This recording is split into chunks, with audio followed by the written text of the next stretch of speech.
Hallo zusammen, hier spricht Rain. Schon als ich damals das Nebel-Tutorial für Photoshop gemacht habe, habe ich euch ein weiteres Tutorial für Sterne versprochen. Ich hatte damit begonnen, aber aufgrund von technischen Problemen war ich nie in der Lage, es zu Ende zu bringen. Heute hole ich das endlich nach. Als Entschädigung für die Verzögerung zeige ich euch heute nicht nur eine Methode, Sterne zu erstellen, sondern gleich zwei. Die erste Methode basiert auf dem Rauschenfilter und ist denkbar einfach. Für die zweite Methode verwenden wir einen selbst erstellten Pinsel.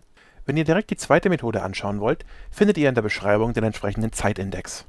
Ich verwende für dieses Tutorial wie immer die Creative Cloud Version von Photoshop, aber so ziemlich jede Version wird funktionieren. Meine Version ist auf Englisch, aber wie immer werde ich euch alle Begriffe auf Deutsch und Englisch nennen.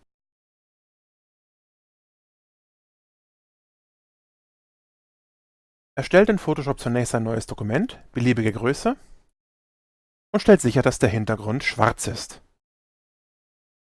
Geht dann auf Filter, Noise oder Rauschen, Add Noise, Rauschen hinzufügen.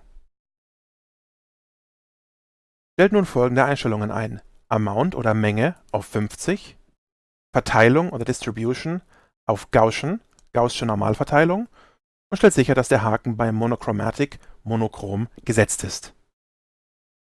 Als nächstes geht ihr auf Filter, Blur oder Weichzeichnungsfilter, Gaussian Blur, Gaußscher Weichzeichner. Stellt hier den Wert 1,5 ein. Und OK. Als nächstes geht ihr auf Image oder Bild, Adjustments oder Korrekturen und Levels oder Tonwertkorrektur. Hier schiebt ihr die Slider einfach in der Mitte zusammen und spielt ein wenig damit, bis euch das Ergebnis gefällt.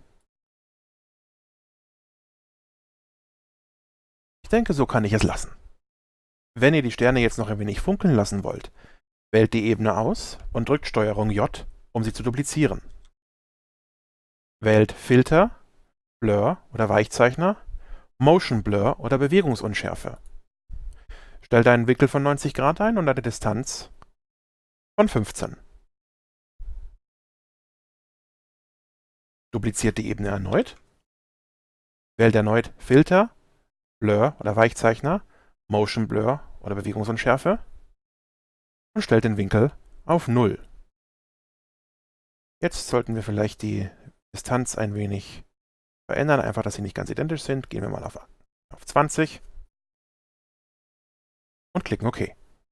Wählt jetzt die beiden Ebenen mit der Bewegungsunschärfe aus, setzt den Ebenenmodus auf Screen oder invers multiplizieren und die Opacity oder Deckkraft auf 50%.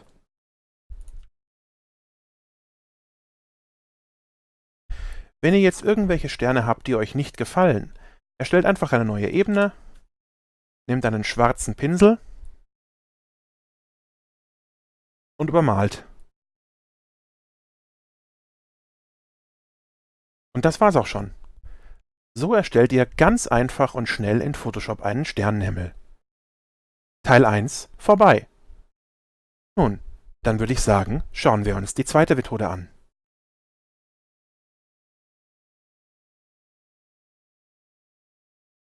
Für den zweiten Teil dieses Tutorials habe ich mir das Bild einer Stadt bei Nacht herausgesucht. In diesem Fall ist es New York City, genauer gesagt Manhattan. Wir könnten es natürlich auch wieder auf einen schwarzen leeren Hintergrund machen, aber ich dachte mir, ich zeige euch hier auch gleich mal einen Anwendungsfall. Ihr habt sicher alle schon mal Fotos von Städten bei Nacht gesehen und dabei ist euch aufgefallen, dass selbst bei klarem Himmel die Sterne für gewöhnlich nicht sichtbar sind. Das liegt schlicht und ergreifend daran, dass selbst die besten Kameras nicht so leistungsfähig sind wie unsere Augen. Das Licht der Sterne ist verglichen mit den Lichtern der Stadt schlicht und ergreifend zu schwach. Aber genau das können wir hier ändern. Wir werden hier einfach ein paar künstliche Sterne hinzufügen. Und die werden genauso aussehen wie ein echter Sternenhimmel. Wie werden wir das machen? Ganz einfach. Wir werden die Sterne zeichnen. Ihr könnt natürlich hergehen und jeden Stern einzeln platzieren, aber man kann es mit der Hingabe auch übertreiben. Stattdessen werden wir einen speziellen Pinsel erstellen, den wir hier verwenden. Dieser Pinsel wird es uns ermöglichen, mit wenig Mühe einen realistisch wirkenden Sternenhimmel zu zeichnen. Zunächst erstellt ihr ein neues Bild. Setzt die Größe auf 500 x 500 Pixel und stellt sicher, dass der Hintergrund weiß ist. Wenn ihr einen Custom-Pinsel erstellt, dann wollt ihr ihn normalerweise möglichst groß haben. Wenn ihr ihn nämlich mal richtig groß braucht und ihn hochskalieren müsst, sieht das für gewöhnlich nicht schön aus. Wenn ihr ihn kleiner braucht, könnt ihr ihn aber problemlos runterskalieren, ohne Details zu verlieren. Wir wählen also den Pinsel aus, stellen sicher, dass die Vordergrundfarbe auf schwarz ist. Wenn ihr einen Pinsel erstellen wollt, dann muss das, was der eigentliche Pinsel sein soll, immer schwarz sein und der Hintergrund weiß. Dann stellen wir den Pinsel auf, sagen wir mal, ja, 6 oder 7. Die Härte auf 75. Und platzieren einen Punkt hier oben in die Ecke. Dann halbieren wir die Pinselgröße und platzieren den zweiten Stern, den kleineren von beiden, hier unten in die Ecke. So, warum platziere ich die jetzt so weit auseinander? Weil Sterne letztendlich ja völlig zufällig platziert sind. Wenn wir die beiden Sterne nah beieinander platzieren, dann werden wir das sehen. Wir werden in Photoshop immer wieder diese beiden Sterne sehen, auch wenn wir sie dann zufällig verteilen. Indem wir sie so weit auseinander platzieren, stellen wir sicher, dass es definitiv komplett zufällig aussehen wird. Und das war's auch schon mit unserem Pinsel. Wir sind fertig. Also gehen wir auf Edit, Define Brush Preset, Bearbeiten, Pinselvorgabe festlegen. Wir geben ihm irgendeinen Namen.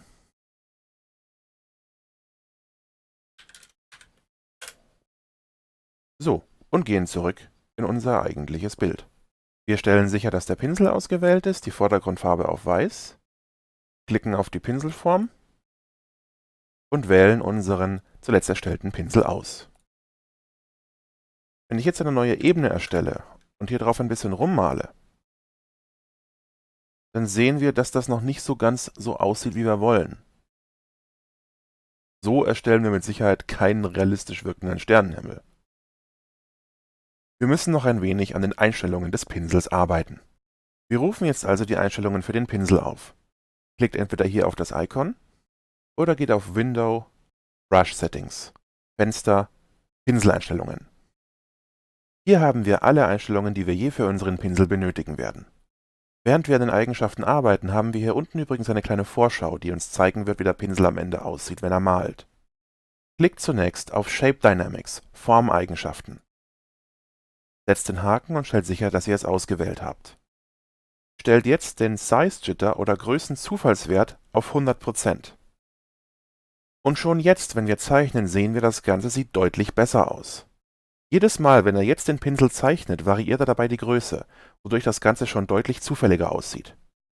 Als nächstes setzt ihr den Angle Jitter oder Winkelzufallswert ebenfalls auf 100%.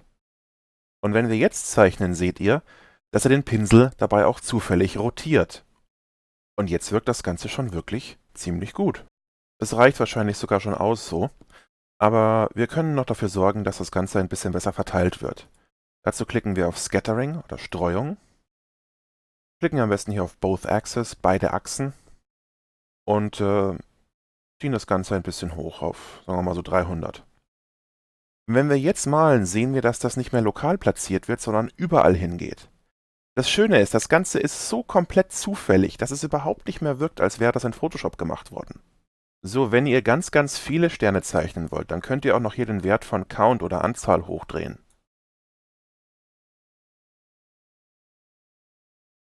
Aber für unsere Zwecke reicht 1 völlig aus. Als nächstes gehen wir auf Transfer. Ich weiß jetzt leider nicht, wie das auf Deutsch heißt. Ob es Transfer oder Übertragung oder so heißt. Früher waren das hier die Other Dynamics, auf Deutsch anderen Einstellungen. Aber leider konnte ich jetzt nicht die deutsche Entsprechung von Transfer finden. Es ist da, wo ihr den Deckkraft-Zufallswert einstellen könnt. Und eben diesen Deckkraft-Zufallswert oder Opacity Jitter stellt ihr auf 50%. Der Sinn dahinter ist, nicht alle Sterne sind gleich hell. Und bei unseren bisherigen Einstellungen hatten wir ja nur 2 unterschiedliche Helligkeitsstufen. Das ändert sich jetzt. Unser Sternenhimmel wird realistischer und realistischer. Falls ihr jetzt der Meinung sein solltet, ihr malt zu viele Sterne, könnt ihr immer hier oben auf die Pinselspitzenform oder Brush Tip Shape klicken und das Spacing oder den Abstand erhöhen. Das reduziert, wie oft Photoshop tatsächlich mit dem Pinsel malt. Ich stelle es jetzt mal auf 10%. Und ich reduziere auch die Size oder Größe auf 350 Pixel, weil ich das Gefühl habe, dass unsere Sterne ein bisschen zu groß werden. Ja, das gefällt mir doch deutlich besser. Falls ihr diesen Pinsel in späteren Projekten nochmal verwenden wollt, dann möchtet ihr ihn ja kaum nochmal komplett einstellen müssen. Deswegen klicken wir hier auf das Menüsymbol und wählen New Brush Preset, neue Pinselvoreinstellungen. Ich nenne es in diesem Fall jetzt Rainstars Final. Stelle sicher, dass hier noch Capture Brush Size in Preset, Pinselgröße in den Voreinstellungen speichern, ausgewählt ist. Und klicke OK. Hier haben wir jetzt unseren finalen Pinsel. Falls ihr euch den ganzen Aufwand mit dem Pinsel sparen wollt, findet ihr ihn auch als Download in der Beschreibung. So, und an dieser Stelle kann ich anfangen, meine Sterne zu malen. Nochmal, ich befinde mich auf einer neuen Ebene und habe jetzt einfach ein bisschen Spaß.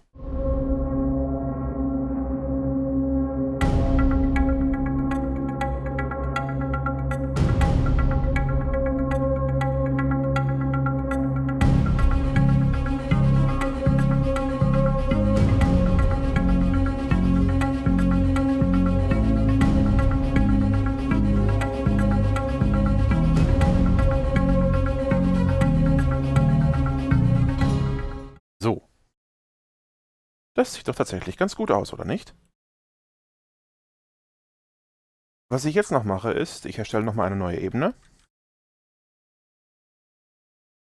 Mache meinen Pinsel deutlich kleiner, so auf 100. Und gehe einfach nochmal komplett überall drüber und erstelle einfach so noch ein paar kleine und sehr weit entfernte Hintergrundsterne.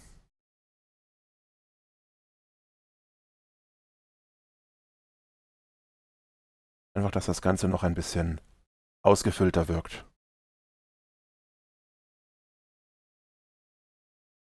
Wunderbar. Ich glaube, damit bin ich gerade sehr zufrieden. So, wir verschmelzen die beiden Ebenen, Steuerung E. Und dann wollen wir natürlich erstmal nicht, dass die Sterne hier über den Gebäuden erscheinen.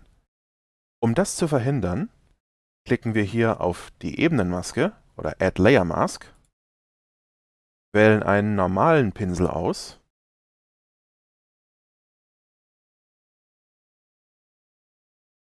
und malen mit Schwarz, mit der Ebenenmaske ausgewählt, über die Gebäude drüber.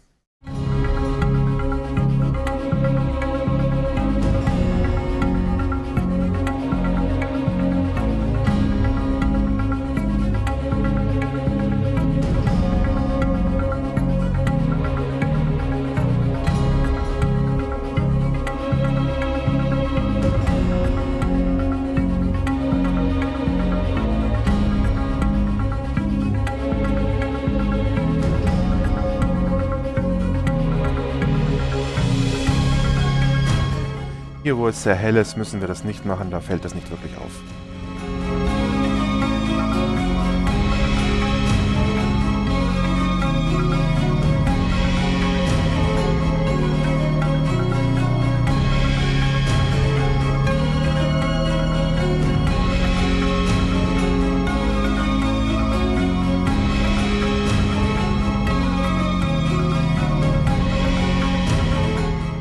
So. Ihr könntet natürlich auch hergehen und vorher schon aufpassen, wo eure Sterne hingehen, aber wenn ihr das tut, dann kann es passieren, dass das Ganze nicht mehr so schön zufällig wirkt, weil ihr euch dann hauptsächlich wahrscheinlich auf den oberen Bereich konzentriert und unten weniger Sterne hinkommen. Nun verblassen die Sterne ja selbst für unsere Augen im Bereich des Horizonts und um helle Lichtquellen deutlich. Das können wir hier auch noch simulieren, indem wir die Opacity oder Deckkraft des Pinsels auf etwa 20% stellen, die Hardness oder Härte auf 0 und etwas vergrößern. Das war zu viel. So. Und jetzt können wir die Sterne im Bereich des Horizonts noch etwas wegfaden.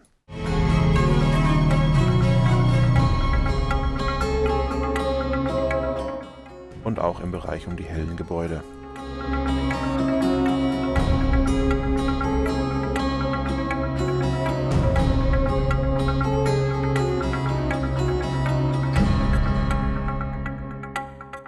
So, okay. Damit bin ich wirklich zufrieden. Jetzt können wir den nächsten Schritt angehen und den Sternen ein bisschen Leuchten oder Glühen hinzufügen. Doppelklickt auf die Ebene mit den Sternen und wählt Outer Glow oder Schein nach außen. Wählt als Blend Mode oder Überblendmodus Screen oder Invers multiplizieren. Wie wir das Ganze jetzt einfärben, das hängt von der Farbstimmung unseres Bildes ab. Wir haben hier zwar einiges an warmen Orangetönen, aber auch an blauen, kühlen Tönen. Die dominieren im oberen Bereich mit diesen Gebäuden. Das heißt, ich werde mich entsprechend für diese blauen, kühlen Töne entscheiden. Ich reduziere jetzt erstmal hier die Size auf 0. Mit dem Pipettentool wähle ich mir dann entsprechend eine Farbe aus, die in dem Bild tatsächlich vorkommt. Dann bringe ich die Deckkraft oder Opacity auf 100%. Spread oder Verteilung auf 0. Und die Size oder Größe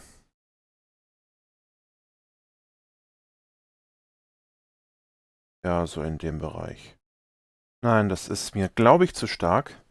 Das heißt, ich reduziere die Größe mal so auf die Hälfte, also mal 5. Und die Opacity reduziere ich auch ein wenig. Und wenn wir jetzt hier auf das Auge klicken, können wir uns das vorher-nachher anschauen. Ja, ich glaube, damit bin ich ganz zufrieden.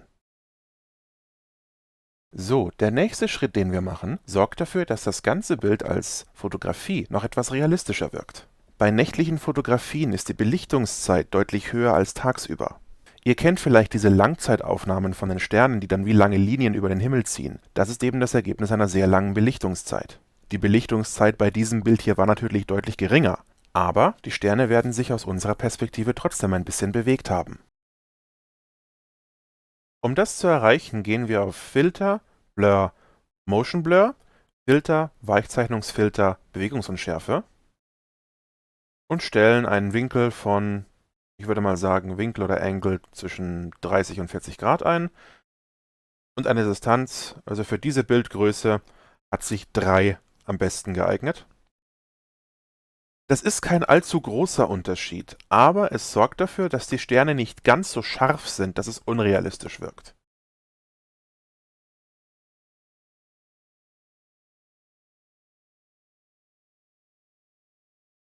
Und das war's auch schon. Ein wunderschöner, sternenklarer Himmel über Manhattan. Viel mehr gibt's dazu nicht zu sagen. Wenn euch das Tutorial gefallen hat, würde ich mich über einen Daumen nach oben sehr freuen. Und wenn ihr mehr sehen wollt, dann lasst doch einfach ein Abo da. Anregungen, Kritiken und so weiter könnt ihr gerne in die Kommentare schreiben. Das war's von meiner Seite. Bis zum nächsten Mal. Euer Rain.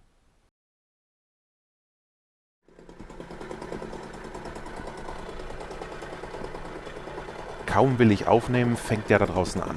Leckt mich doch am Zuckerli.